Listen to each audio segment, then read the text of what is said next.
Hey guys, I'm Lisa Duan and welcome to Squad, your favorite source for everything esports and gaming. Tonight we got Marissa and Brody debating the latest in Unmuted, but who's gonna mute first? Place your bets in now. And then later on in Esports in 30, AJ and Ron will be getting you caught up with everything Overwatch League because Stage 3 is almost upon us. But first, you know we like our new games, so here's the loadout.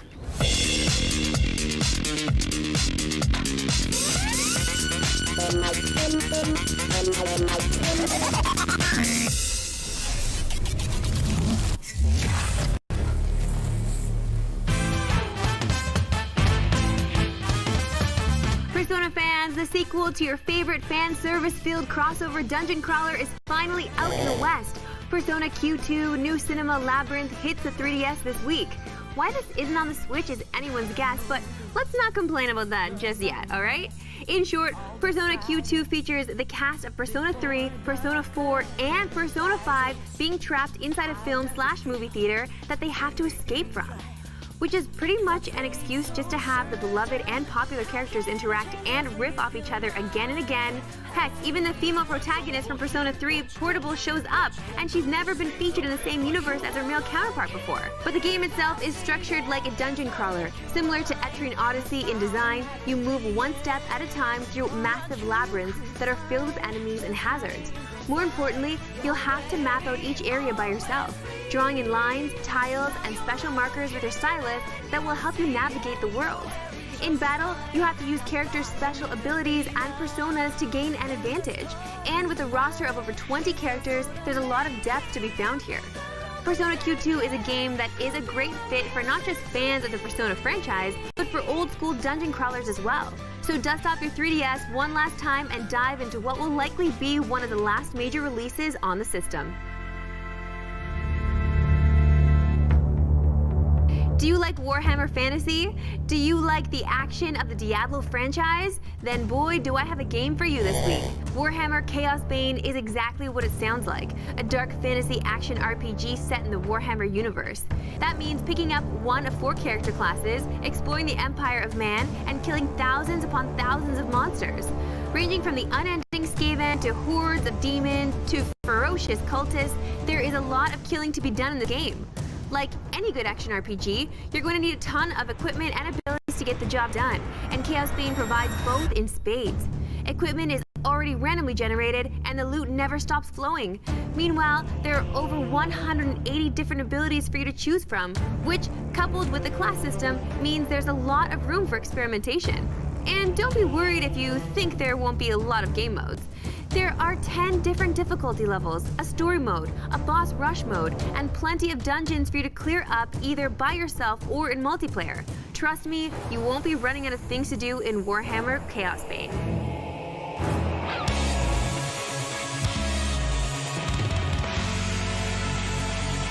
Publisher X8 Games is on a roll this year with multiple ports of JRPGs hitting the West. And this week, their newest one comes to the PS4, The Legends of Heroes Tales of Cold Steel 2.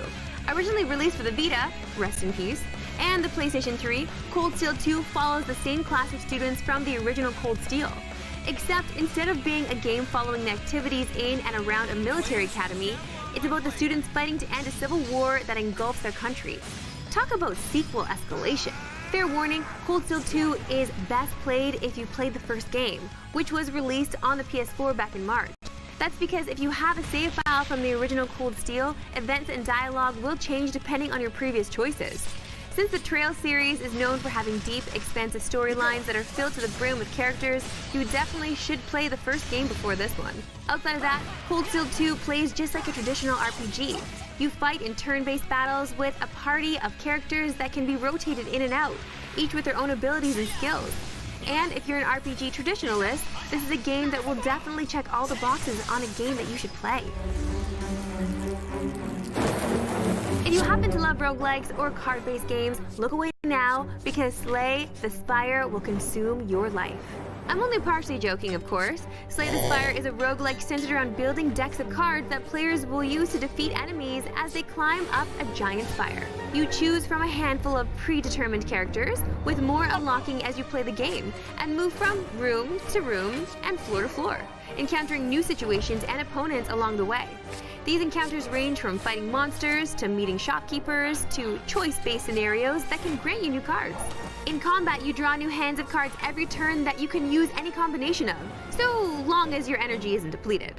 There is a wide variety of card types in the game, meaning you can craft a huge number of decks that can create entirely different types of playstyles. Want to be a healer who damages enemies over time? You can do that. Want to deal massive damage at the cost of your own health? Go for it. The diversity, along with its punishing difficulty, has made Slay the Spire a hit on PC. Now that it's going portable, you can expect to climb the Spire for months and months on the go if you decide to pick it up. And trust me, you probably should.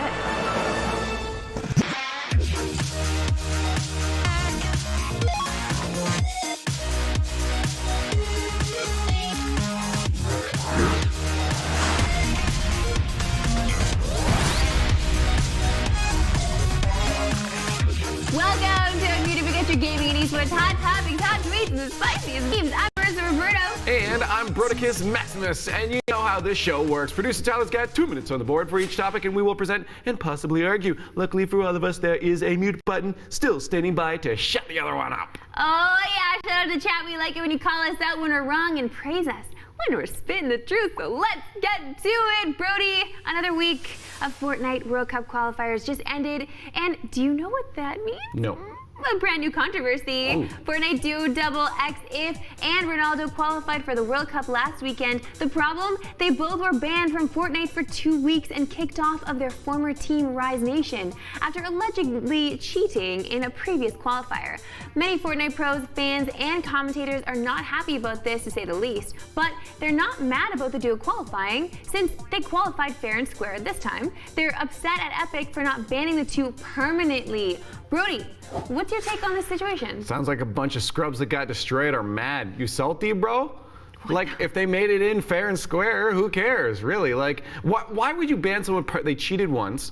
You give them a slap on the wrist, you give them a temp ban, you know, for a week or whatever, and then they move on. If they do it again, then you start to go to longer terms of banning. So you're not of the mindset that once a cheater, always a cheater? No, because clearly they made it in fair and square this time. They learned their lesson.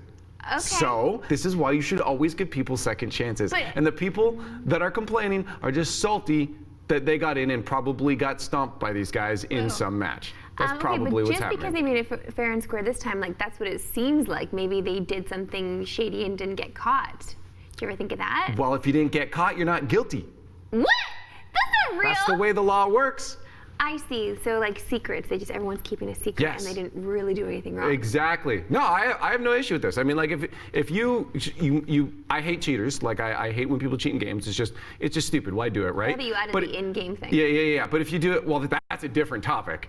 I mean, second chances right now to these guys in game. But because IRL, he won't, ladies. That's another topic. We'll see. We're not getting into that right now. We'll see. Okay. So there's room for growth. That's what I'm saying. So for this, it's true. There's room for growth. You have a little cheat. You have a little moment. You decide to like get ahead in life, and you get in trouble for it. So you learn your lesson and you move on. I agree. Like Epic does not need to do the permanent ban thing for these boys, and they're young too. Like how many dumb things have we done when we were young? I am so glad that the internet wasn't really a huge thing. Like, you know, Facebook and that didn't come around until I was already in my teens. So it's like I didn't Somebody have quickly time. do the math, calculate how everybody actually is. I didn't actually have time to do like say all the stupid stuff. I've done and said some stupid things, but I couldn't project it onto Twitter and. But I hate that Facebook actually does that. It reminds you of things that you even posted to your wall like forever ago. Yeah. And like Look how stupid you were. At one point, I thought that it was cool to like live Facebook post what was happening at like the press conferences at E3. On Facebook, of course, I got 0 likes. This is like a few years ago. Okay. I'll go back and like some of them just to make it feel good. Anyways, we're moving on. Remember Artifact? Yeah, Valve's digital card game that had been reduced to a meme on Twitch in less than 6 months. Well, Artifact designer Richard Garfield has some thoughts on the game's collapse. In an interview, he said that the combination of a poorly understood business model and review bombing sank Artifact's reputation.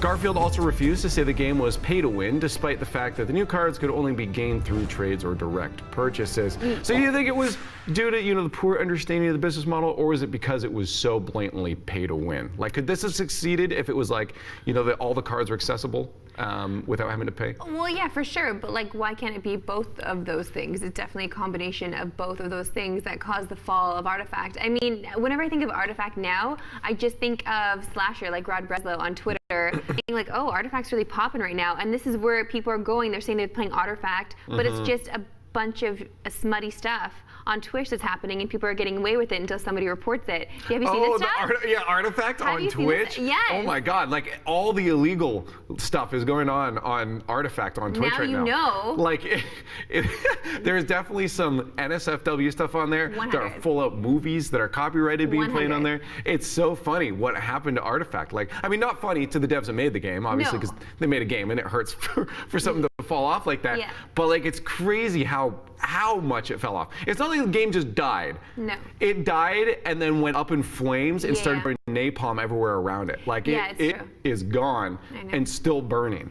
I mean, it's embarrassing, obviously, for the people that spent their time working on something like this. Like, it takes time to make a video game, okay? And like the fact that they took all this time and created something that people are just flaming, like, that kills. It hurts, and I don't know what they could really do at this point other than apologize and maybe give us a different game model. Sorry for making that game. Can you imagine making a game so bad that you had to apologize to the public for even making it in the first place? Didn't they do it for No Man's Sky? I think they did that for No Man's Sky, and then they remade it, basically. I suppose, yeah. So it can be done. I think they tried to rework it. I think it was just like the overall with pay to win and the fact that it's not as accessible as Hearthstone, right? It is a lot more complicated with the different lanes and stuff. It was just kind of doomed to be a niche thing to begin with, and then you even kill that niche thing by making it pay to win. Rip. Okay, we gotta move on. Riot Games revealed Pro View last month, which lets fans spectate matches from the perspective of pro players, and one pro isn't happy about it. Fnatic's mid laner Nemesis said on stream that Pro View punishes good pro players since it lets everyone see how they're able to play. Nemesis will also be streaming more since one of the big advantages in not streaming matches is now gone with Pro View. Brody, does Nemesis have a point, or is maybe he just whining because people are going to see his strat? Well, if Pro View is, excuse me, only being used during tournaments, you see them play anyways. Like that really doesn't. I don't really see the concern here. Now, if you can see them all the time when they're in scrim, that's different, but I'm pretty sure that's not going to be a thing. Like, you probably can't watch the pro when they're scrimming with their team. That's not going to happen, because that completely ruins the whole point of having scrims, coaches, trying things like that destroys that whole thing, right? There's no point. Then your strats are out there. Well, but for a tournament, we can see you play anyways. I think they will get rewarded too, because it is a paid thing for people to use. So a lot of the money, if they're being paid for that certain org, that money goes to that org. Like maybe if it goes to him, like a certain player, and if he gets paid for the people who are watching, more, like maybe he just needs to see. Because it's almost like streaming at that point too. It's like people are watching you because you're good. So if you stay good, people are going to keep watching you and you make more money. I like that idea. I doubt that's going to happen. No, but it is. It's a paid thing. It's going to the orgs. Yeah, but that's what I'm saying. Is it going to the players? I feel like it has to go to the players now. At this point, if the players are going to be complaining about it, like they need some kind of incentive to be okay. Maybe that's why he's complaining about it, right? Like maybe be more public about it. He's like, indirectly, give me money. Yeah. Watch me, give me money for sure, and I can show you what I do, because that's basically what's happening. Like when you're watching just an overall match, of course, with League of Legends, like I don't know what the frig is going on. Like I don't know what strats somebody deployed before it happens. Like it just all folds, right? But this way you can see the point of view of the player. I freaking love it. I think it's amazing for fans, incredible fan service, and if they're going to pay for it, let them have what they want, and then you reap the rewards. Yeah, I mean, it depends how much they're showing. Like if they're showing like full-on clicks, like where is this guy clicking every single time? If they're doing that gives away a little bit more. I kind of see concern there. But at the same time, if someone actually wants to break down and watch your match while you're playing in a tournament match anyways, they can see what you're doing, right? Like they can straight up just see, okay, he's wiggling this way. I know where his clicks likely are right now. So it's almost a non-concern. If you're smart enough to get there, I'm not. Me? No, me. Oh. I'm not either. Anyways, in Telltale news, the studio's closure has seen several games delisted from storefronts. Though some, like Tales from the Borderlands, may come back later, that will not be the case with Minecraft Story Mode. Come June 25th, that game will be removed from every console it launched on. But it won't just be gone from storefronts. You also won't be able to re-download it even if you purchased it. The Minecraft website even says that owners should download the game before the 25th, making it clear that it will never return. Oh my God. This is, yeah, like, I mean, it's less the loss of Minecraft story mode that this is a little stupid. Like, this brings to light that in the day and age where you're not buying discs anymore and you're downloading stuff, you actually don't own the games that you're buying. You don't have them, yeah. Right? They have, like, it's in their terms of service. They have full right to take it away. And I don't like that. I love that. See, only you would know that because you actually read the terms of service, and I so love you for that. No, because then you remind me of things like, oh my gosh, it's true. They do. I have so many games just in the cloud, essentially, that I haven't actually purchased onto my console.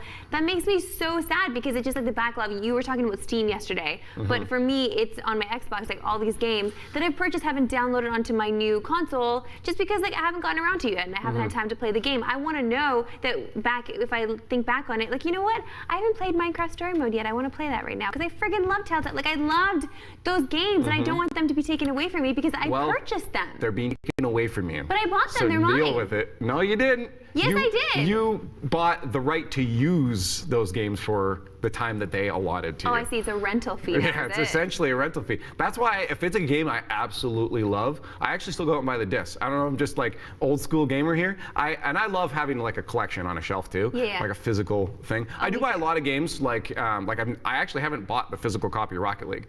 It's all just downloaded, so that can just go away. Yeah, but like other games, you know, if it's like Last of Us, Uncharted stuff, I buy the disc because I just like to have it. Also in the future, even if the server shut down, at least I can put it in my system and play it. I know, but then we're just adding to all that junk we were just talking about yesterday that we can't clean up, and it's just like so much stuff. We've got cords, we've got games, we don't have room on the shelf, and like I have so many games on my shelves. Like I love my shelfies for sure, but I can't fit anymore, like, because we don't live in that age anymore. We're just adding plastic to these landfills everywhere. We can't do it, Brody. Well, I don't add it to landfill. It's on my shelf. Okay, but still, when you eventually clean. All right, never mind. When's that? It's time to check in with streamers and clip it. First up, we have a clip from Jagermeister, who decided to clean his room, topical, for the first time since 2005. Well, that's a little bit of a, yikes. Okay. I see clip bars. I see clip bars. Hey, we're getting closer to the center of the core, boys.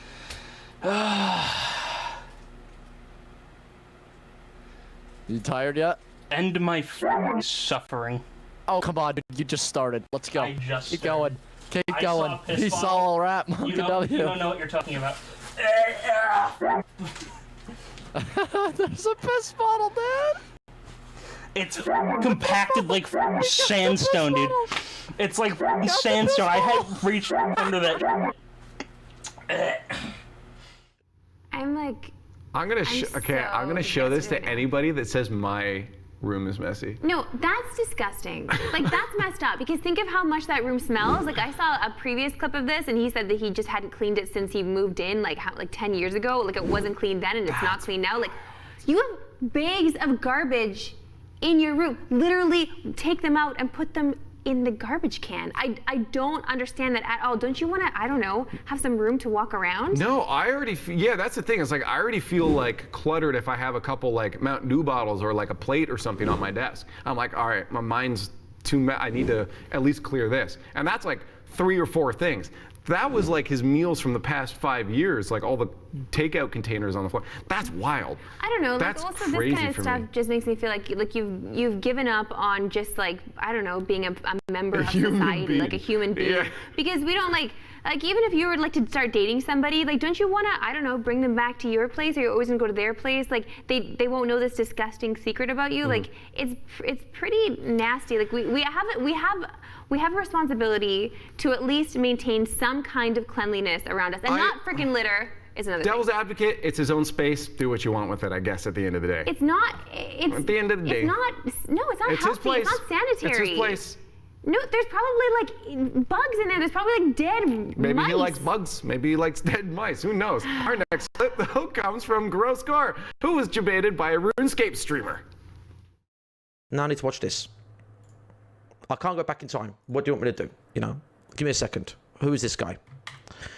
Cybo. Okay, Cybo. RuneScape streamer compliments Gross Score. Compliments! Compliments me? Honestly, I don't know why Gross Score gets so much hate on his streams. He's got such a great personality. He's one of my, favorite streamers there is out there right now, and it's just a real shame he's such a sexual predator, so that's really unfortunate. I've lost trust in everyone. Why would you trust someone on the internet in the first place? You do not trust an anonymous face from Twitch to do anything at all, ever. Do not trust Twitch. How is that fair? You got your baited, bro. Yeah, you got your baited, but like, what kind of world is this? What kind of world do we live in that we can't trust anybody ever for anything? No, you can trust people that you know because it's different, it's face to face. Do not trust Twitch chat though. If someone sends you a link in Twitch chat, first off, risky business opening a link from Twitch chat while you're streaming. That could open something that'll get you banned or a virus or something. Don't trust I guess, Twitch yeah, chat. and while he's streaming too. Yeah, that's the risky thing. Yeah. That's my word of advice, Dan. That off is don't trust Twitch chat. I don't trust you, Brody. It truly is the best time of day where we scroll the Twitters to bring you all the things the pros bless us with on their timeline. It's the best when they get reminded of their past and share it with the rest of us. Our first tweet comes from the crab man himself, Hungrybucks. He says, someone just handed me this while I was watching PM finals and walked away before I could say anything. That's brilliant. That's it's adorable. A stuffed crab. I guarantee you he keeps that for the future. That's his good luck charm now. That was brilliant. Totally. I love that too. Of like I love that they just handed it to him and they walked away. They say nothing. Like not like, hey, this is who I am, to shout me out on Twitter. It's just like, there you go. Bye. I actually love that brilliant. so much. I wish people would give me gifts. And then walk away. Even if they're from memes. Yeah, that's great that it can turn wholesome. I'll give you something in a brown paper bag and then walk away. And is he going to set it on fire as well? It'll be for my puppy. Why are you? No. That was just not even good. Oh, okay, let's keep it going with the FGC love with another OG Justin Wong. This tweet is meant to teach. He says, the worst type of convos, why don't you follow me on Twitter or Instagram? Yo, straight up.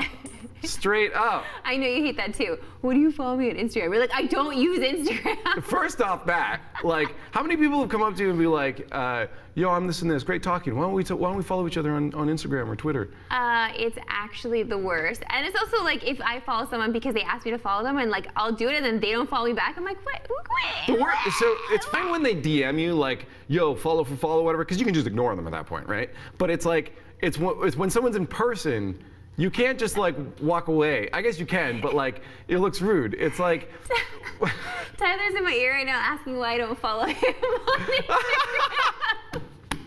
Tyler, okay, I did follow you, bud. I'm so sorry. I did follow you, but like you're really bad at Instagram. Like if you're bad at Instagram, so hateful. No, seriously, if you're not good at Instagram, like I'm gonna unfollow you because I see that trash on my feed. Like I want to look pretty, man. I think you took a photo of like traffic once or something, or like what did you do? Oh, it was a video. It was a video of traffic you took once, and that was like a post. Fair. Put that in your story, man. Like, why is it a native post? Anyway, if you're not good at Instagram, I'm gonna unfollow you straight up, and don't ask me to follow you back on Twitter. I remember James Chen got asked to follow somebody at an FGC event. I watched him like it was unfolding in real life. Yeah. And they asked him to follow him back on Twitter if they would follow him back. And he's like, oh, that's like, you know how nice James Chen is. Yeah. He's like, oh yeah, man. Sorry, I just try to like keep my followers like really low. It's just better for business. If like he did a whole explanation thing on why he doesn't actually follow other people back. Man. It's the ratio. It's true. The ratio is important. So I'm sorry if I don't follow you back. It's not that I don't care for you or care for your following of me. I need your follows. But I can't follow you back. I just need my feed to be relevant. And if you're not tweeting relevant things to my business, then I can't have you there. To my business. Yeah. All right, let's move on here. We had a little Melee, a little Street Fighter. So why don't we tap into a little Mortal Kombat pro hot take? Okay. Scar tweets, let's stop saying, oh, the character is just good because so-and-so is playing them. You sound stupid. If the tools ain't there, I don't care who you are, the character is gonna remain trash. Brody, you must have words on this, Melee Man. Yeah, so actually, I mean, there's relevant with AMSA. I mean, a Japanese player came over and started using Yoshi and started wrecking people, beating like the gods, like Mewtwo King with Yoshi. And everyone's like, whoa, is Yoshi suddenly good now? Because like he's winning? No, Yoshi's ability is still capped. Like you can still definitively see where he has flaws and where he's gonna fail. It's just that people didn't know the matchup, so they didn't know the tools. Eventually, look at that, Yoshi bumped a little bit on the tier list, but then went back down, right? Like there is a cap. If you understand the game mechanics, then you're going to understand that, okay, a character only has this much potential, no matter who's going to use them. Right. Now, there may be things like that Yoshi that you never knew could happen before, but you still know that they're limited. So I agree. But it's surprising, and also maybe his opponent didn't train against a Yoshi because nobody uses Yoshi. That's it. You don't have the matchup knowledge, right? You have no idea what you're going into. Oh, I didn't even realize you could do that thing. Right. But now I do, and next time we face up, not going to go good for them. Okay. So I agree. Let's move on because it's time to get some crowd control. We've collected a lot of stuff on the internet for you guys to take a look at, so let's dive in. Let's start with a game beginning that we're all familiar with, although I bet you haven't seen this version. Okay.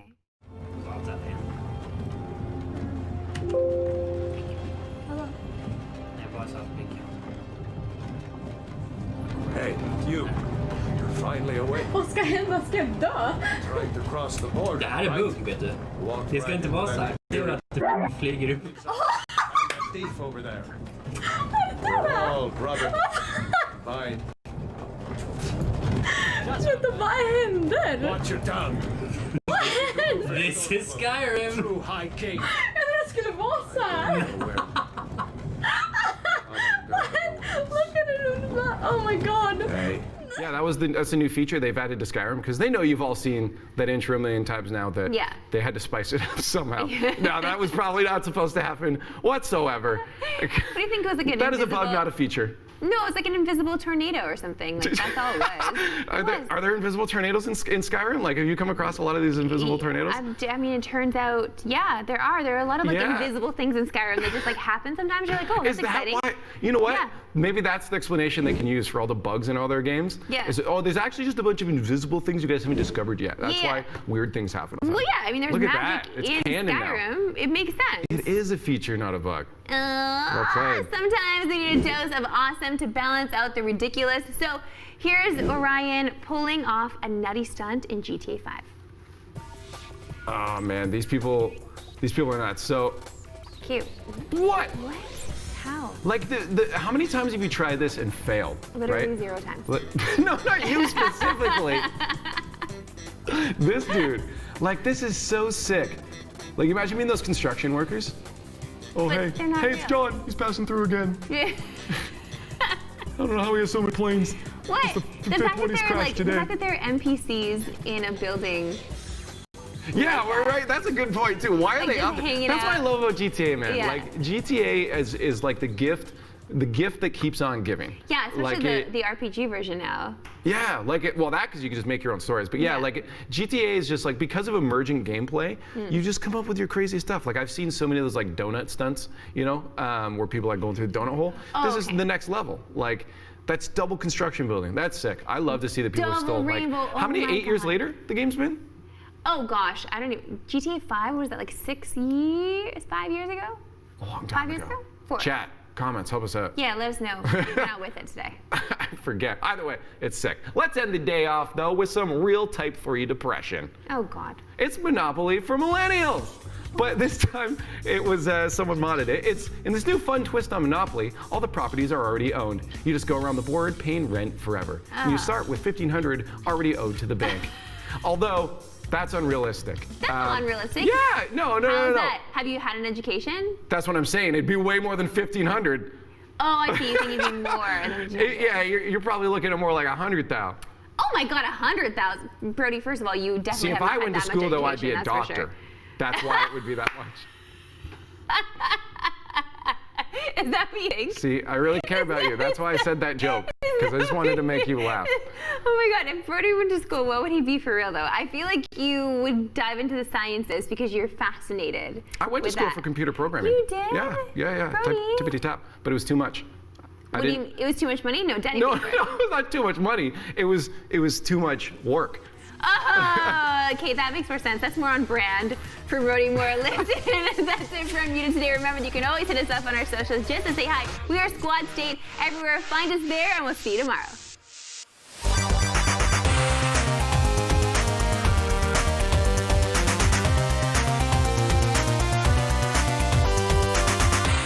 My mailbox. This is a gravel path.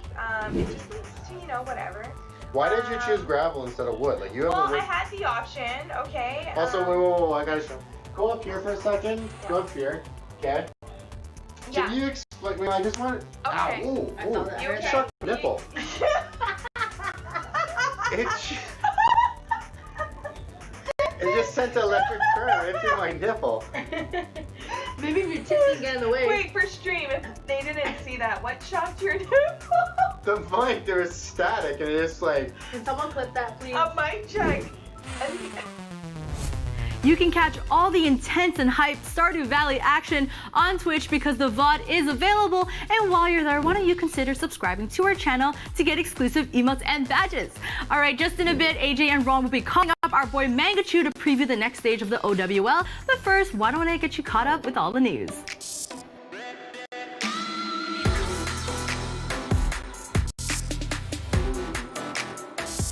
Ubisoft's Twitch Rivals Cross Rainbow Six Siege Celebrity Showdown charity match has found its two captains. Rappers Lil Yachty and T-Pain will face off in the $50,000 charity match after Ubisoft's E3 press conference next week. They'll play alongside a bunch of top Siege streamers who will themselves be competing for an additional $50,000 prize pool on top of the money set aside for charity. And while I'm excited to see which rapper will emerge victorious, my money's on T-Pain. After all, the man's got his own Twitch channel. The NBA 2K League is packing up and heading to bright and sunny Orlando next week for its next tournament, The Ticket. Held at Full Sail University's new esports arena, The Fortress, The Ticket will be the last tournament of the 2019 NBA 2K season and will feature all 21 teams. They'll be competing for $180,000 as well as a guaranteed spot in the playoffs, which begin in July. This is the second NBA 2K League event that will be held outside of New York City, following last month's event, The Turn, which was held in Las Vegas. Though considering The Ticket is in Florida, we expect far crazier action to erupt on the court.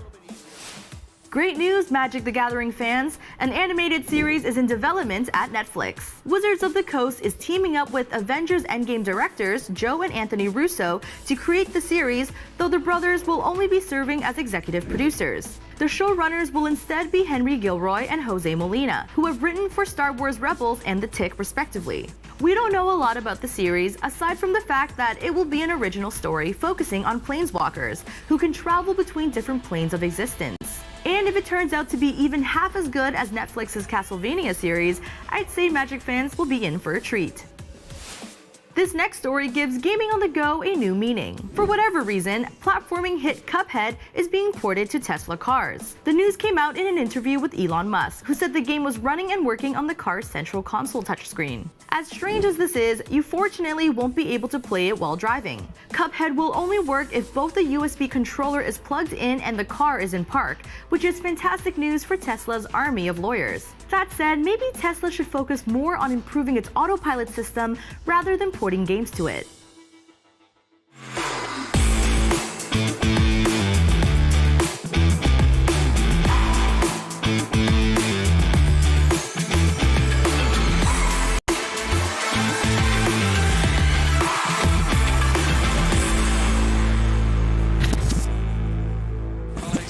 In the back line, a grenade thrown at us. Came all the time.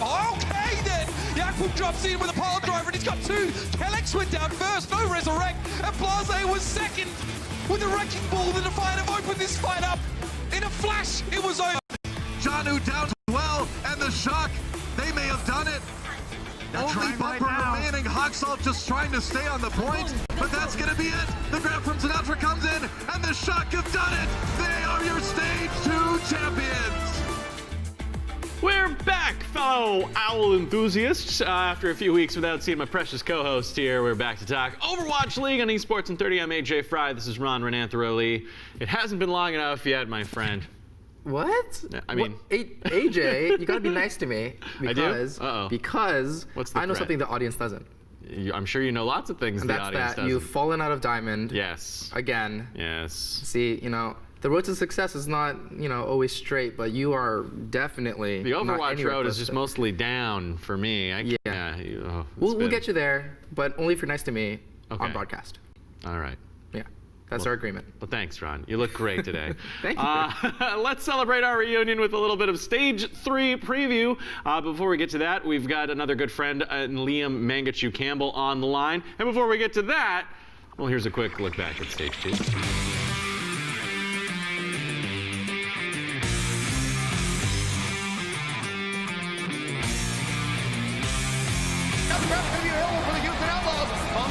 knows. Wait, he comes in from closer. Jake's down, though. Jake is down. Finds Jake. No one's going to be gone. Can they actually make it happen? Against everything they can. Notes bomb. Enough shots coming in. They have the touch. He's got it. Take it down. They cannot tag it. Now it's Fuel. They take it home. Oh, there it is. EMP right over the top. That's a whole lot of hands. And it's brutal. The stick from Erster. 4 kills. No way to defend themselves. Erster just aced it. 6 kills for him, final flow-wise. You do not see that very often. Oh my god, Rhea in a good position here to pressure with this Tracer suit trying to duck out. Unbelievable! Just before that, getting the shot on Godspeed. 3 now for Soon.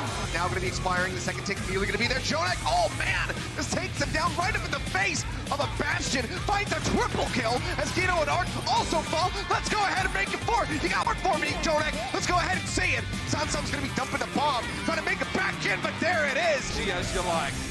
Oh, it's a huge one to fall down. Sinatra now okay. Back there with the extra damage. Super swinging Limpy in the corner. Can't do anything about it. How have you come back from this? Lost in a haze of bloodlust, and they wake up with the lost message on their screen. They've got to keep it together, but Shadowbear, that was very classy. Tio and Bakerjack both falling quick. What a connection! Using this DPS defense. Whoa, nice shot from Shadowbird. Oh, damage off the wall. Gets Char the way out. And a punt. What? A quad for Shadowbird. Comes around the side with a poison trap of all things. Going to be taking him down. Now McCoy gets another one on the envy. The bomb thrown in. Sounds like just trying to zone him out. Corey looking for another angle. Spots him. He takes out Neko. And this could be it. Ivy gonna be eliminated. Right off the bat, Decay has to flee. Hydration down again. That's a double kill for Jim already. Is there anything this guy can't play? He's coming back in, and Sombra is returning now, and Decay down. He's down. Jinmu with 3 in a row right now, making 4 as he takes out Roar. Getting harassed in the back, planting grenades when RCK would also have. Okay then! Yakub drops in with a pile driver, and he's got 2. Kelex went down first, no resurrect, and Blase was second with a wrecking ball. The Defiant have opened this fight up. In a flash, it was over. Might just have to take some shade here, as the sky is just filled with projectiles of damage. And as a Hangzhou Spark just handed him out, shot after shot and hit point by hit point, the Spitfire cut down to size. And now it's going to be a transcendence for Midoshin on the point to try and keep this thing alive. But they just get handed an L. Summon Soon knocked down. He's taken out Soon. Janu down as well. And the Shock, they may have done it. Only Bumper remaining. Hot Salt just trying to stay on the point, but that's going to be it. The grab from Sinatra comes in, and the Shock have done it. They are your Stage 2 champions. Yep, Stage 2 was full of upsets, goats, and rivalries, and at the end of it all, Shock completed their perfect stage. So with the second stage in the rear view now, and Stage 3 just on the horizon, we got a ton to talk about. Welcome to the show, Mangachu! Hello. Hello. How's it going? Very well. How you doing? I'm good. I'm glad to be back.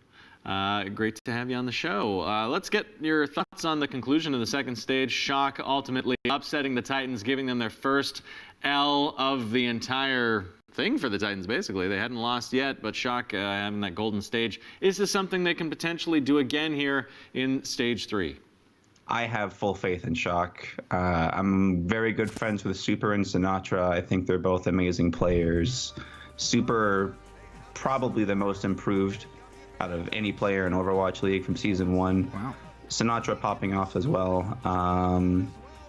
I've been very impressed overall with their gameplay, and I don't see their train stopping anytime soon. Yeah. There's something magical between the two of them that lets them play the way that they do. Do they have like a special connection? Like for you, when you're watching it, what is it about their play style that makes them so impressive?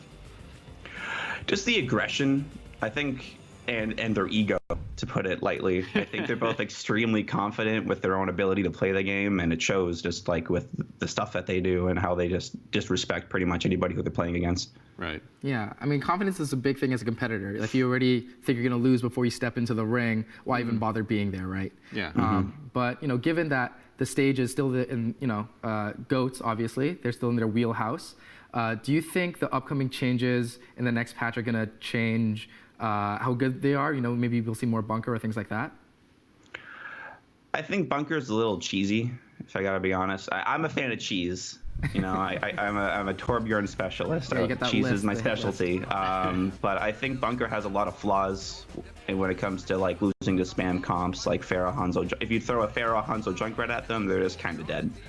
But if you go goats, you know, you have the defense matrix, Zarya shields, Ryan shield, all these abilities to just like deny the damage from Bunker or from those spam comps. So like, chances are there's going to be a lot of goats.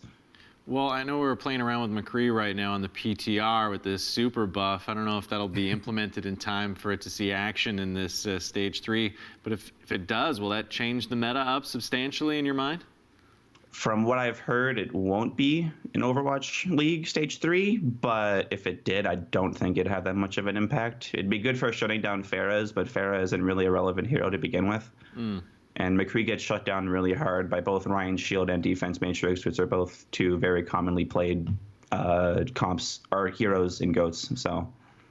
Yeah, so we got the bad omen coming straight from the horse's mouth here. It doesn't seem like we'll see any more of that DPS play, which is so unfortunate because good players like Mangachu, you know, you really like to see them pop off. Yeah. Unfortunately, you know, maybe that spells more bad news for some of these challengers that want to take the top spots. Teams like Dallas and Gladiators and Philly that all have great DPS players. Do you think they have what it takes to maybe breach that top spot in a GOATS meta still without any big changes? I think with the way GOATS works, the meta kind of advances in like a weekly fashion. People discover new things that makes like one hero really good for this week, and then people figure out how to counter it, and it just kind of rotates. So with how good Shock and Vancouver are right now, I don't see them ever falling behind or people being able to catch up. Wow. So is that thing that gives them the edge is their ability to adapt quickly? Do you have any examples of maybe this weekly change in GOATs that they've learned to play with or deal with really well? To compare it to contenders, the meta has changed a lot. Things have gone from like abusing double boops, so you use a diva, her fly to boop somebody, and then a Lucio is wall riding, getting ready to follow up on that boop to boop somebody out of the location, get them away from their team and get a free pick. But people have started to like pay attention to stuff like that, to shut down the Lucio or the diva to make sure that your Reinhardt or maybe even your Zarya can't get booped out. Well, we're going to talk more contenders in just a bit, but let's go back to our main league here for a second. Obviously, we were just talking about San Francisco Shock, Vancouver Titans. Just no one's going to touch them, it seems. Right. Yeah. But in the top of the pack, you got your New York, you got your LA Gladiators. Are there any of these teams that could potentially pose a threat, or who do you think is going to come out, I guess, third overall? Because it seems like it's pretty determined that 1 and 2 are the Titans and Shock, respectively. I'm pretty confident in New York. I worked with them for a while. I've seen their GOATs. It's just like the choking in playoffs, which has always been a thing for them since before even Overwatch League. Do you think they'll choke again if they make it to Stage 3 playoffs? I hope not, because I love those guys. Like, what is it? We'll Is it just like the locker room environment? Is it just they're cursed forever? Do you have any insight? Like, I think it's just nerves. You know, there's a lot more pressure when you're going into playoffs compared to regular season. Okay. If we had a complete roster lineup change, would that, like, does it seem to be something that's just sitting on the shoulders of all the players on that team now? Is it already ingrained within the mentality of the team that, oh, we always choke in playoffs? I mean, all the Overwatch teams are still so new fundamentally compared to your dynasties of your real sports, dare I say. Right. It just seems so ridiculous that something has been applied to them in this short span of time. Could they ever shake this curse? New York's been a team for a pretty long time, even before Overwatch League. They got picked up as a full roster. They were on LW Blue, and back then they were also known for choking very hard in playoffs. We've got 4 all sitting at 7-7 on their record so far. That's Atlanta, Boston, Seoul, and Toronto. Of those 4 teams, are any standing out to you? I mean, you can go for the home team, the Toronto Defiant, being that you're from Oakville. But who do you really see as rising out of that pack? I got faith in Toronto, and I got faith in Philly. I think both of those teams have amazing tank lines. With the new pickups for Toronto, I've played against both Gauze and Sharik many times, and they've kicked my butt, to put it lightly. Yeah. Do you think they'll be able to gel well with the other, like the dominantly Korean team? Now it's a mixed roster. I think it depends on, one, how the coaching handles it in terms of of what language they want to use majority of the time. I'm sure putting the 2 North American players or 2 Western players into an all-Korean team would be pretty difficult for communication. I've gone through that with XL2. It's definitely a bit of a struggle, but a couple of the players on Toronto do have experience with Western players, so there is a chance they could pop off and just work really well. Yeah, I mean, IM37 speaks both languages, so I'm sure he's a good go-between for everyone. Yeah, I think so. It's really important to have a liaison if you're going to go for like a mixed roster to keep things in check, right? Absolutely. And we've seen in a lot of these, more of the teams on the bottom that are potentially mixed or not. The big outlier being Mayhem, Florida Mayhem, obviously, that was mixed and then opted to go the all-Korean route, whereas we've seen Toronto kind of do the opposite. Yeah. Do you think like that move will pay off more in stage 3 for Florida Mayhem going all Korean? Yeah, I think so. Being a part of Mayhem for pretty much the up until now for season 2, I've known what's going on, and being a mixed roster kind of caused some problems. So going all Korean and just focusing on being able to speak one language definitely helped a lot. Okay, I mean, that's interesting because we've seen a lot of success from mixed rosters on the upper end of the league, obviously Shock being a big one. What's a big differentiating factor that makes it so some mixed teams work out so well and some teams don't? Good players. Just the personalities. I think it comes down to mainly personalities, though. You know, sometimes people just don't work well when they have to, like, learn a whole new language. It's pretty difficult. Yeah. Well, let's talk Charge really quickly. They've picked up some new players with Nero and Only Wish and Rise moving to the main team. So any thoughts on Charge? Are they going to be a force to be reckoned with in mid-tier? I mean, I feel ridiculous asking these questions sometimes because it's just like so clear in this league right now that San Francisco and Titans are just I know like exactly what we they're mean, in a different league, and then we're talking about everyone else in Overwatch. Yeah, we kind of feel like we're going through the checklist and we're seeing like, are these guys going to make like that substantial of a difference? When Goats is so teamwork oriented, but who knows? I mean, I mean, in the contenders teams, people know each other. Do you have an opinion on players like Only Wish or Rise who are from Korea and people might not know so much about? I've been very impressed with both of them. I've streamed against them, I've played against them in ranked or with them, and even though like there's a bit of a language barrier, I've just been overall very impressed with their gameplay. That's good to know. So optimistic things coming up from the Charge. Yeah. Yeah. What about any of our like bottom barrel teams right now in the main league? Any hope for like the Justice or for Paris or any of these teams going to be able to turn things around and actually climb the ranks a bit? I got a lot of faith in Valiant. Really? Oh. Yes. Well, they did pick up a bunch of your former teammates. They stole my boys, Fact Fiction and Shax. It's unfortunate, but I think Fact Fiction is probably the best leader that I've played with in like any esport ever. Wow. I think he's a very commanding leader who is extremely passionate about what he does, and playing with him for this season has been amazing. That praise is very high. I bet that sort of thing is like hard to replicate, especially in a game like Overwatch. Oh yeah, it's definitely a one-of-a-kind thing. You know, like a lot of people just don't really have the passion to play Goats. Goats is a very, especially as Brig players, I know a lot of Brig players are very upset about Stage 3 being all Goats, but Fact Fiction is just a fantastic teammate. Yeah, I heard recently on your Twitter you're not so happy playing Brig 24/7 on the ranked ladder, and you know I can relate. I don't know if AJ can. You know, down in Diamond or wherever he's at. But I'm sure you know this. I'm just happy when I have people who actually use comms in my ranked Actually, games. though, I am a huge fan of Brig. Really? I love Brig enthusiast. playing Brig. That's sacrilegious to say on the show. I am the only flex DPS in existence, I'm pretty sure, that actually enjoys playing Brig. Even Paintbrush, your teammate, came on the show and he was like, man, I hate seeing Brig all the time, but here's you in like the locker room practicing your swings on training bots, I bet. So, you know, I love it. I love it so much. Let's dip a little bit more into Academy, you know, obviously where you've been playing for a long time. We've been seeing a lot of teams straight up drop their rosters. You know, like Energy is gone, Paris has dropped their roster.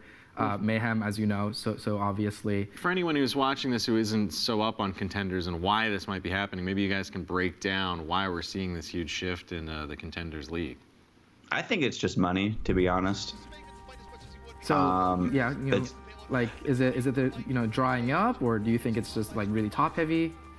It's really top heavy. I mean, it's Overwatch League. They gotta invest a lot into it. You know, they're put in very stressful situations where they're playing the game like 2 to 3 times the amount that I'm even playing it. So, and they get all these resources, and it's just like it's a lot of stress for players. So to have the org invest into that is really important. I think Tier 2 can be better, for sure. There's nothing that I can obviously talk about, but I think 2020 would be a good year for Tier 2. 2020. Yeah. All right, mark it on your calendars. There's something big coming. No leaks, obviously. But isn't so much of this change up within contenders in reaction to the new rule regarding how many native players you can have on your team or must have on your team, and how is that affecting things? Academy teams can be put in literally whatever region they want, from what I've heard. That's why Fusion Unity is going over to Korea. Yeah, they definitely want to hold on to the Korean All-Stars and not have to let anyone go if they don't have to. Yeah.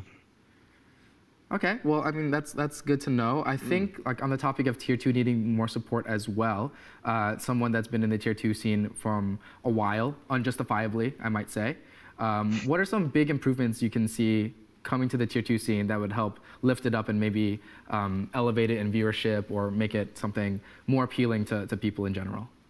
More LANs is pretty much what it comes down to. I think online competitions are just stupid.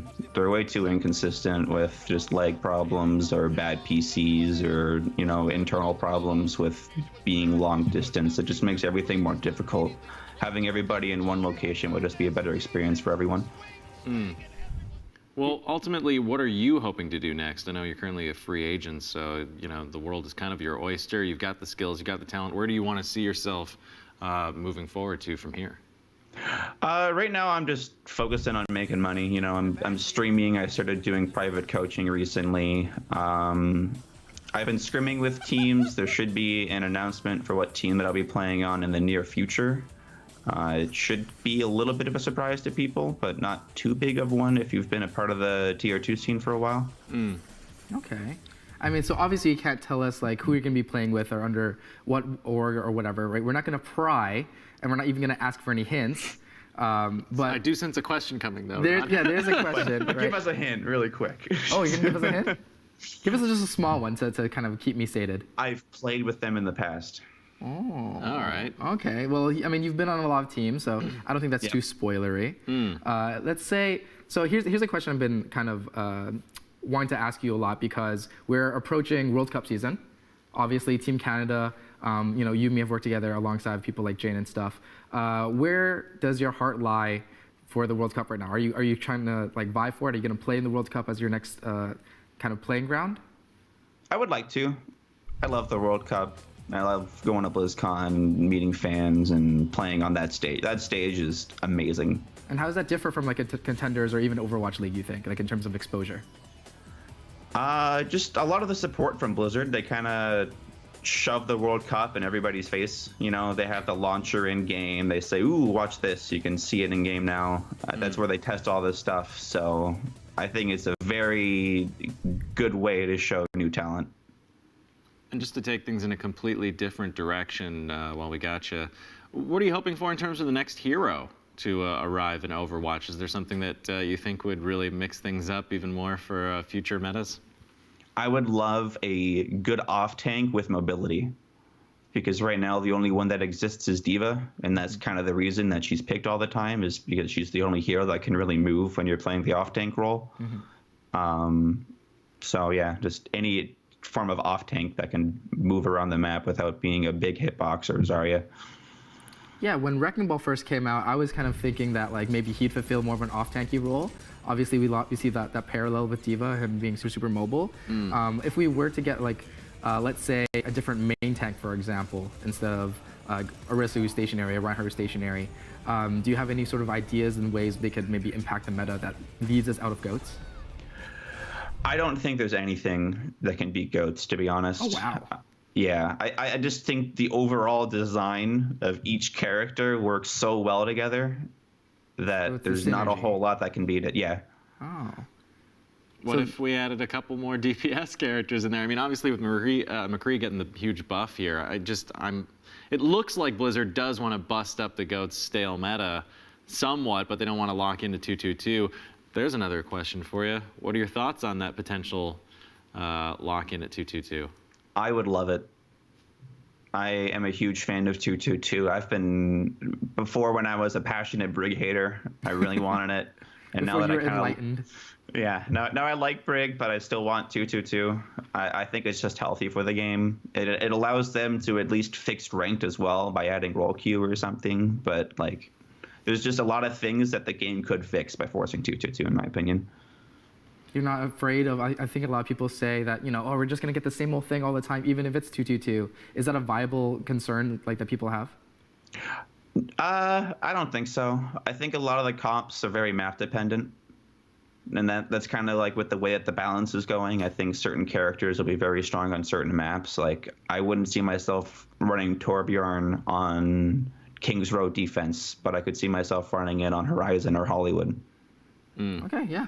Well, we are getting the wrap here, but before we let you go, let's look right ahead to the conclusion of this second season of Overwatch, not even the Stage 3 playoffs. Is it going to be the Shock ultimately taking it, or can the Vancouver Titans hold on to their lossless in the main season record and ultimately win the big championship? I believe in Shock.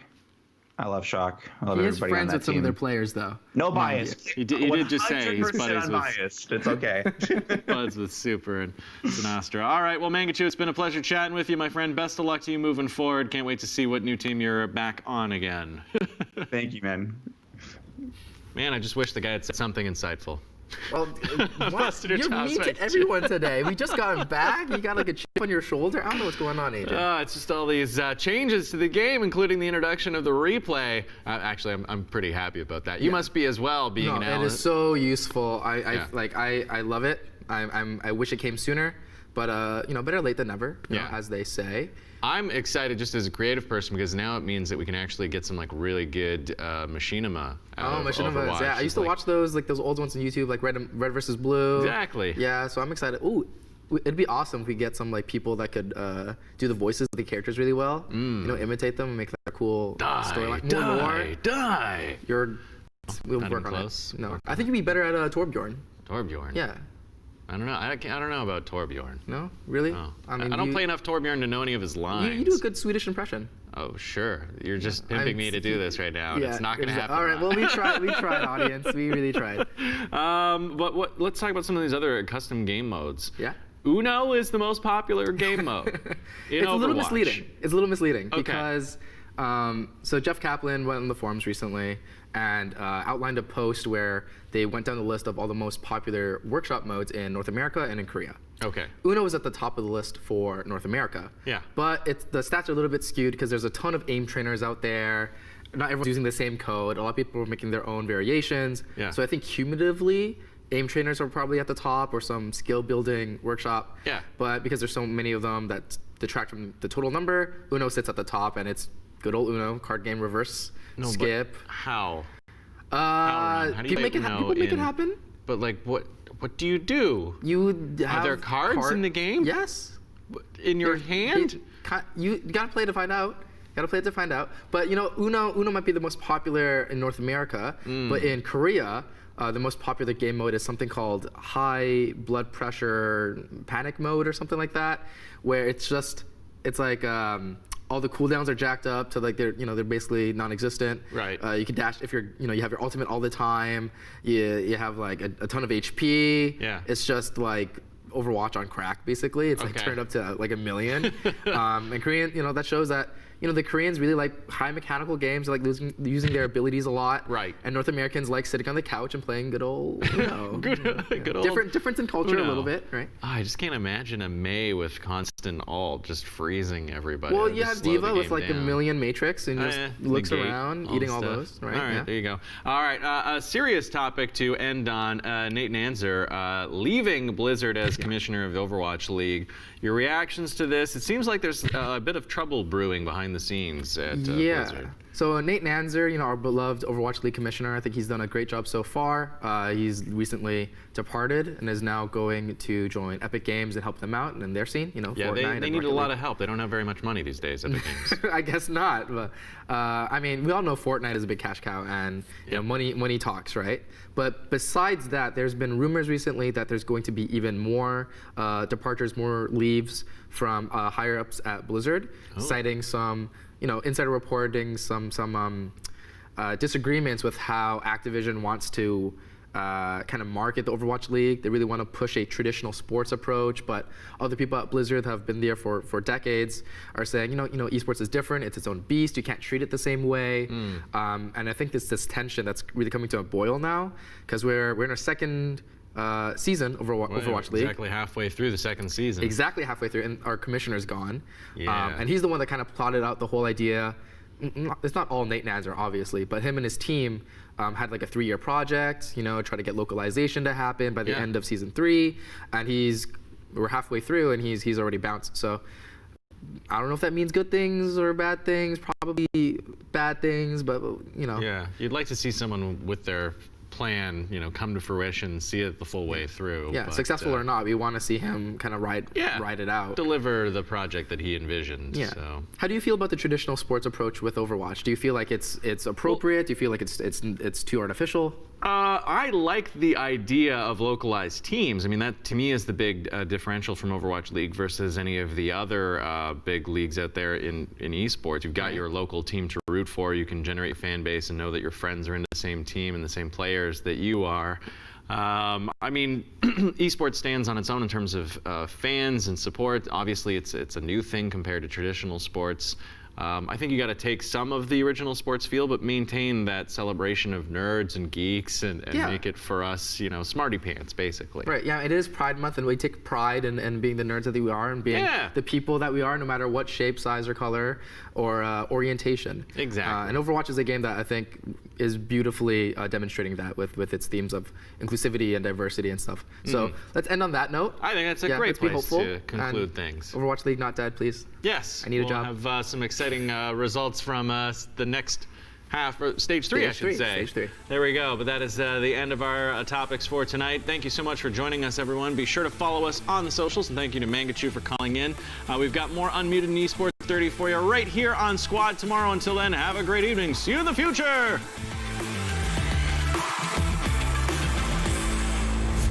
That's it from us tonight. Shout out to Red Bull for fueling us as always in the green room. And remember, we'll be back tomorrow at 1 p.m. Eastern time playing more games in the green room, and then back that night with a brand new Unmuted. And in Esports in 30, we're talking Smash and Splash. Remember, you can catch us on all our socials. So until then, we'll see you tomorrow.